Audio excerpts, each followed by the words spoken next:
Assalamualaikum warahmatullahi wabarakatuh. Waalaikumsalam Waalaikumsalam warahmatullahi warahmatullahi wabarakatuh. wabarakatuh. Alhamdulillahirabbil alamin, nahmaduhu wa nasta'inuhu wa nastaghfiruh wa na'udzu billahi min shururi anfusina wa min sayyiati a'malina. May yahdihillahu fala mudilla lahu wa may yudlilhu fala hadiyalah. Allahumma shalli wa sallim wa barik ala sayyidina Muhammadin fil akhirin wa shalli wa sallim wa barik ala sayyidina Muhammadin fil mala'il a'la ila yaumiddin. Amma ba'du. Yang terhormat kepada dosen kita sebagai pembimbing matkul atau mata kuliah Ulumul Hadis yang kami hormat, Dr. Dadan Fitria Ramadan dan teman-teman saya semua kelas C yang saya banggakan dan saya istimewakan insyaallah. Untuk pertemuan ini kami kelompok 4 yang beranggota saya sendiri Muhammad Jalaluddin, yang kedua Nabila Robiah Hadawiyah, yang ketiga Neng Nopa, yang keempat Nisa, yang kelima Muhammad Nur Aulia Rahman, itu anggota kami. Dan di sini kami akan mempresentasikan pembahasan dari Ulumul Hadis, sebagian pembahasan dari Ulumul Hadis yaitu perkembangan hadis inda tadwin. Untuk mempersingkat waktu, kepada anggota kami untuk mempresentasikan pembahasannya, dimulai dari Nisa. Tafadhol.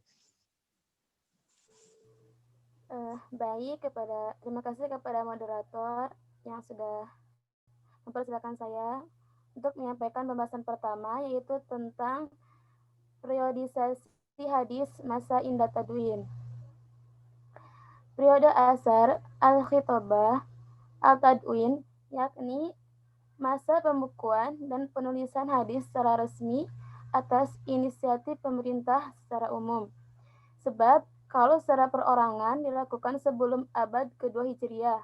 Masa pembukuan secara resmi dimulai pada awal abad kedua Hijriah, yakni pada masa pemerintahan Khalifah Umar ibnu Abd al-Aziz tahun 101 Hijriah.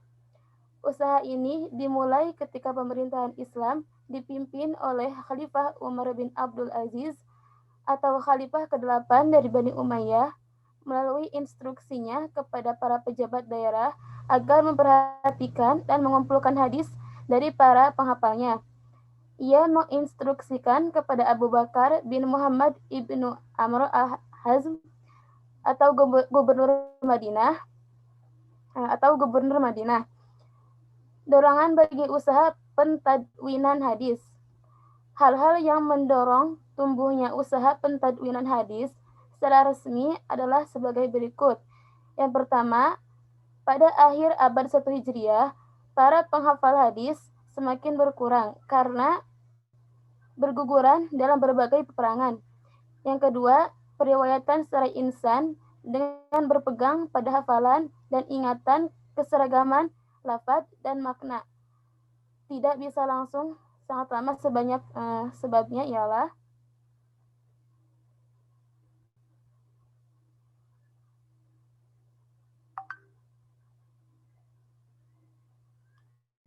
faktor internal. Kondisi kaum muslimin sendiri dalam menghafal riwayat dan memelihara hafalan tersebut makin lama berkurang, dikarenakan antara lain, yang pertama, semangat menghafal berkurang karena pengaruh ingkar iman yang berada pada dada kaum muslimin yang melemah. Yang kedua, perubahan watak, pengaruh pencampuran ras, dan berubahnya keadaan masyarakat dan kehidupan. Mungkin sekian pembahasan dari saya. Selanjutnya akan dibahas oleh teman saya. Saya kembalikan kepada moderator. Oke, terima kasih kepada Nisa atau Niswa atas paparannya. Mungkin pembahasan selanjutnya akan dilanjutkan oleh teman saya, Neng Nova dipersilakan untuk menjelaskan paparan penjelasan selanjutnya. Baik, terima kasih kepada moderator. Saya akan melanjutkan dari periodisasi hadis indah tadwin, yaitu faktor eksternal. Faktor eksternal dipengaruhinya datang dari luar, yang antara lain semakin banyak problema hidup dari masa ke masa dalam berbagai sektor kehidupan sosial, ekonomi, dan politik. Dan tidak ada henti-hentinya terdapat serangan dari kaum yang sengaja merusak hadis dengan jalan mengaburkan hadis-hadis yang sebenarnya. Dengan adanya terbunuhnya Khalifah Utsman dalam persengketaan kekhalifahan antara Ali dan Muawiyah yang menimbulkan terpecahnya kaum muslimin.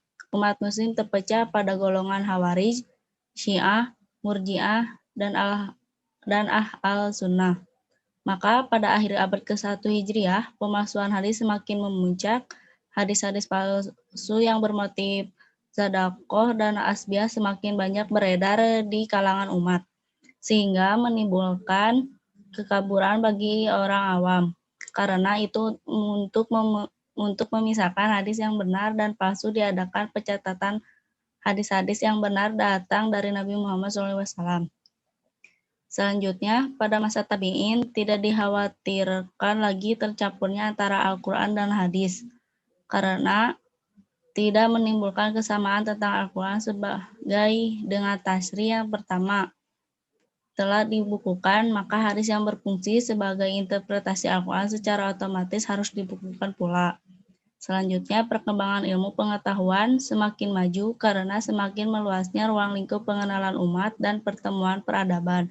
Dalam pertemuan peradaban ini adalah antara orang Islam dengan anak-anak negeri yang kemudian menjadi wilayah Islam. Begitu pula pengaruh literatur yang datang dari luar. Maka merangsang dan mendorong ke arah pentadwinan atau pembukuan hadis, sebab hadis adalah salah satu sumber ilmu pengetahuan.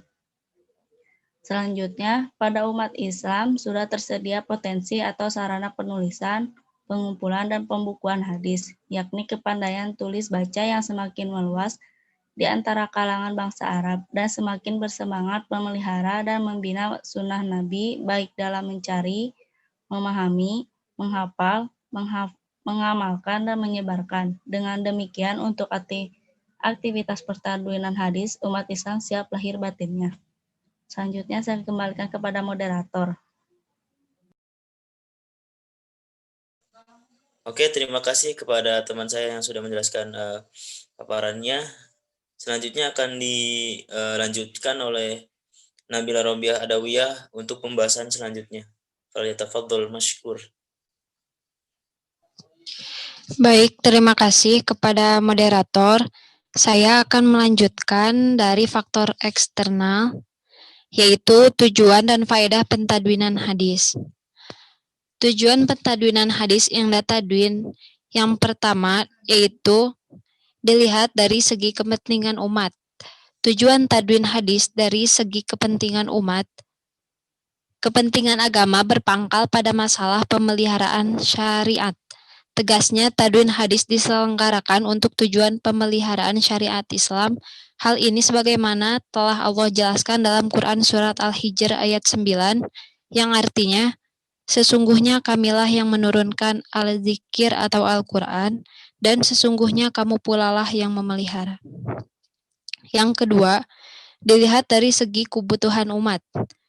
Tujuan dan faidah tadwin hadis berhubungan dengan pengamalan syariat Islam, yakni untuk pelaksanaan agama, maka umat Islam memerlukan sekali pedoman praktis yang secara mudah dan efisien untuk istinbat hukum bagi persoalan-persoalan kehidupan yang dijumpai dalam masyarakat, dan bertahkim dan untuk menghindari kekaburan di kalangan umat Islam tentang hadis.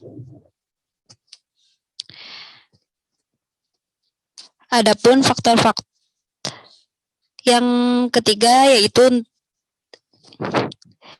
Karena akan sadarakan pentingnya tadwin bagi pemeliharaan hadis sebagaimana dasar tasyri, maka bergeraklah para ulama melaksanakan pertadwinan hadis tersebut. Sekian dari saya, selanjutnya saya kembalikan kepada moderator. Terima kasih kepada Saudari Nabila atas paparannya. Mungkin pembahasan selanjutnya akan dilanjutkan oleh saya sendiri sebagai pembahasan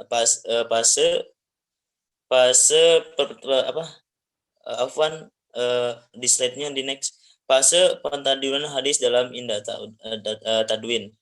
Jadi fase di sini saya simpulkan ada dua fase. Fase yang pertama fase tadwin dengan kualifikasi dan yang kedua fase tadwin dengan seleksi. Nah, pada fase tadwin dengan kualifikasi pada abad berapa? Dan di sini timbul fase ini pada abad 3 Hijriah dan para ulama melaksanakan tadwin hadis dengan memisahkan antara sabda Nabi Rasulullah SAW dengan fatwa sahabat dan tabiin.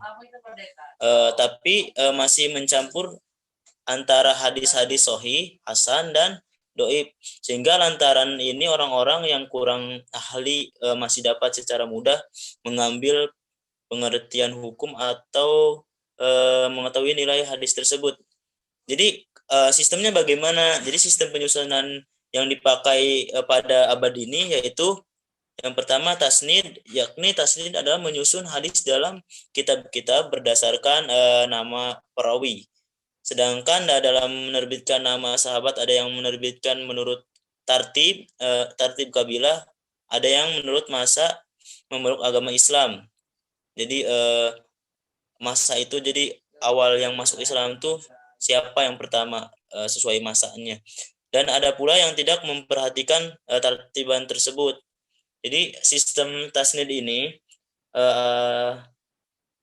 kelemahannya adalah sulit dalam mencari atau mengetahui hukum-hukum syarat sebab hadis yang dikumpulkan dalam satu tempat tidak satu tema. Kitab hadis yang disusun dengan sistem secara dinamakan musnad yang disusun pada masa ini banyak sekali, antara lain salah satunya yaitu Musnad Abu Daud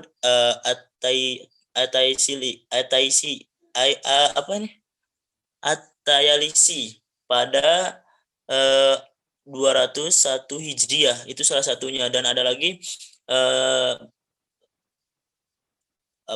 musnad yang lainnya. Oke. Yang kedua fase tadwin dengan seleksi. Jadi pentadwinan hadis dengan seleksi ini bercorak atau berlangsung mengikuti corak kualifikasi antara hadis marfu dengan hadis mauquf dan maktu. Dalam sejarah berkembang, hadis terkenal dengan sebutan kualifikasi dan seleksi at-tarjib wa al-tasbaiha wal tankih, atau artinya masa penyaringan, pemilihan dan perlengkapan. Seleksi hadis dilakukan terhadap nilai hadis yang memilih hadis yang sahih saja untuk dibukukan. Seleksi yang tertinggi pada zaman ini, pada masa ini yang dipergunakan oleh mudawwin kitab sahih, yakni yang dilakukan oleh Bukhari dan Muslim melalui syarat-syaratnya, sanad yang mutasil atau yang berkesinambungan, perawi yang Muslim bersifat benar, tidak suka berdusta, tidak berubah akal, dan lain-lain. Maka proses tadwin al-hadis atau kodifikasi hadis atau yang dinamakan adalah proses pembukaan hadis secara resmi yang dilakukan atas instruksi khalifah. Dalam hal ini yaitu Khalifah Umar bin Abdul Aziz pada tahun 99 sampai 101 Hijriah. Beliau merasakan adanya kebutuhan yang sangat mendesak atau memelihara pembendaraan sunnah. Untuk itulah beliau mengeluarkan surat perintah ke seluruh wilayah kekuasaannya agar setiap orang yang hafal hadis menuliskan dan mengumpulkannya supaya tidak ada hadis yang akan hilang pada masa sesudahnya. Khalifah menginstruksikan kepada Abu Bakar bin Muhammad bin Hazm pada 117 Hijriah untuk mengumpulkan hadis-hadis yang ada pada Amroh bin Abdul al-Rahman bin Said bin Zaharoh al-Ansariyah 21 sampai 98 Hijriah, seorang ahli fikih, murid Aisyah, dan Al-Qasim bin Muhammad bin Abu Bakar Siddiq, seorang pemuka tabi'in dan fuqaha di Madinah. Ada beberapa alasan dilakukan tadwin al-hadis pada masa khalifah ini. Yang pertama, kemauan beliau yang kuat untuk tidak membiarkan al-hadis hilang dan lenyap. Yang kedua, kemauan yang keras untuk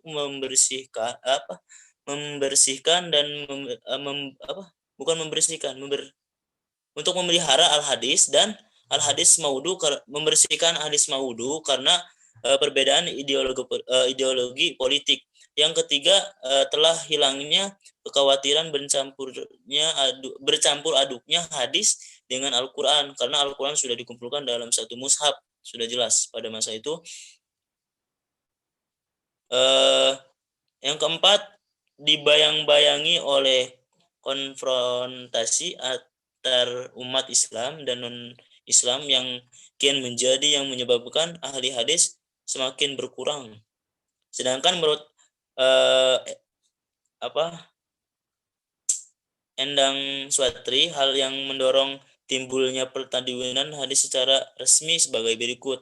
Yang pertama, pada akhir abad 1 Hijriah, para penghafal hadis semakin berkurang karena banyak yang sudah meninggal dunia baik akibat sudah tua atau gugur dalam medan perang. Yang kedua, periwayatan secara lisan dengan mengandalkan hafalan dan ingatan dalam keseragaman lafaz dan makna tidak bisa berlangsung lama.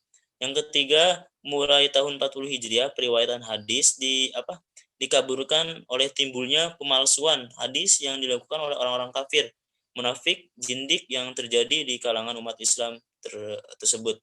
Yang keempat, pada masa tabi'in tidak dikhawatirkan lagi tercampurnya antara Al-Quran dan hadis. Dan yang kelima, perkembangan ilmu pengetahuan semakin maju karena semakin luas skope pengenalan umat Islam dan pertemuan peradaban antara Islam dengan negeri yang dikuasai Islam. Dan yang terakhir, pada umat Islam sudah tersedia potensi atau sarana keperluan penulisan, pengumpulan dan pembukuan hadis yang berkembangnya luasnya tulis baca di kalangan bangsa Arab.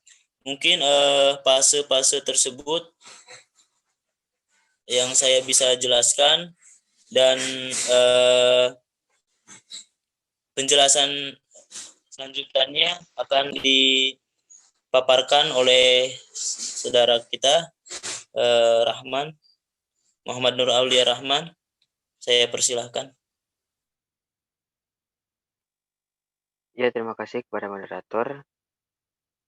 Di sini saya akan menjelaskan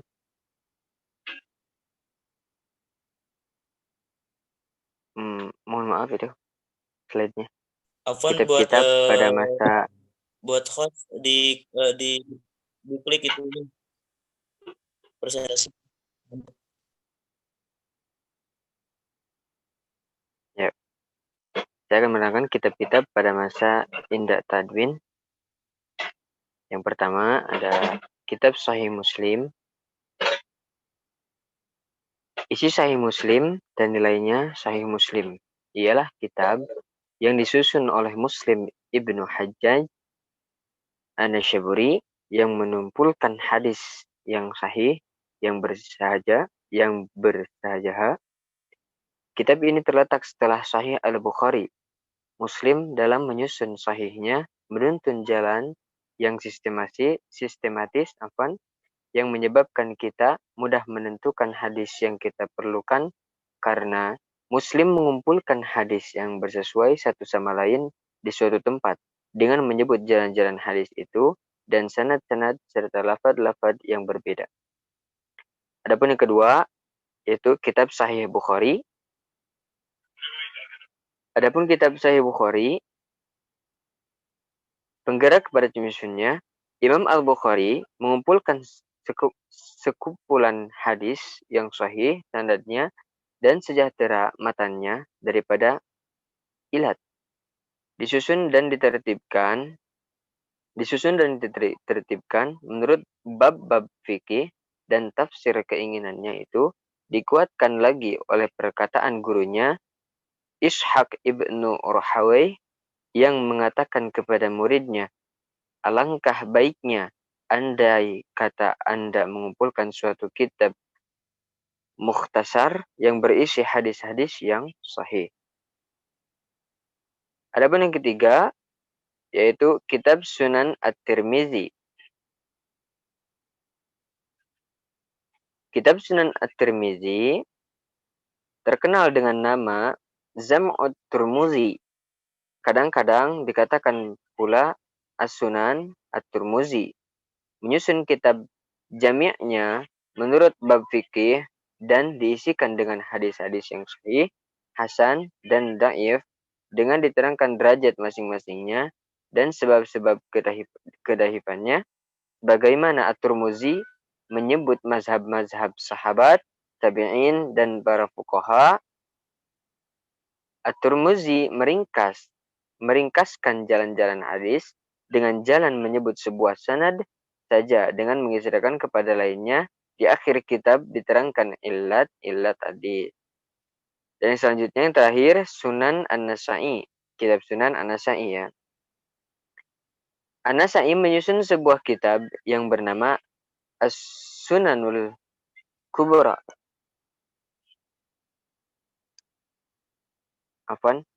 An-Nasa'i menyusun sebuah kitab yang bernama As-Sunanul Kubra yang di dalamnya ada hadis yang sahih dan nada yang ma'lul.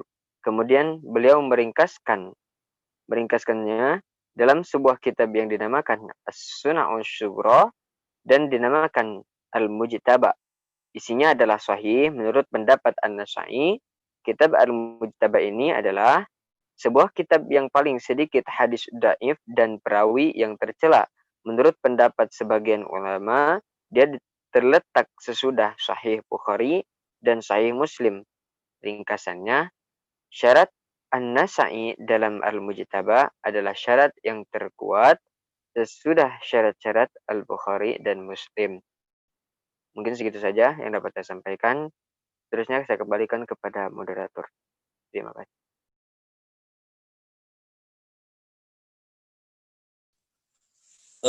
Oke, terima kasih kepada Muhammad Nurul Rahman yang telah menjelaskan paparannya.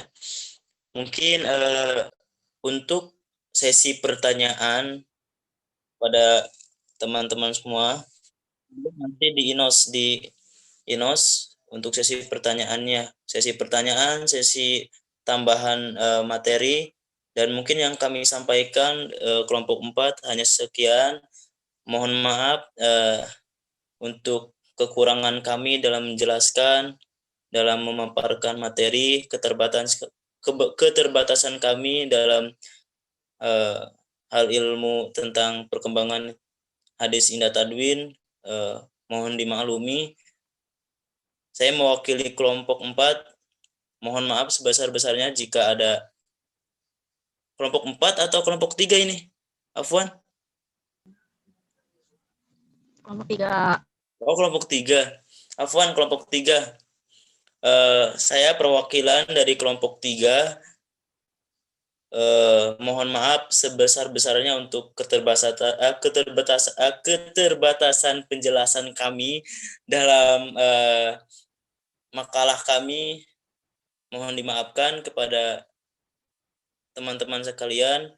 Untuk sesi pertanyaan dan pertambahan penjelasan mungkin bisa dilanjut nanti di Inos.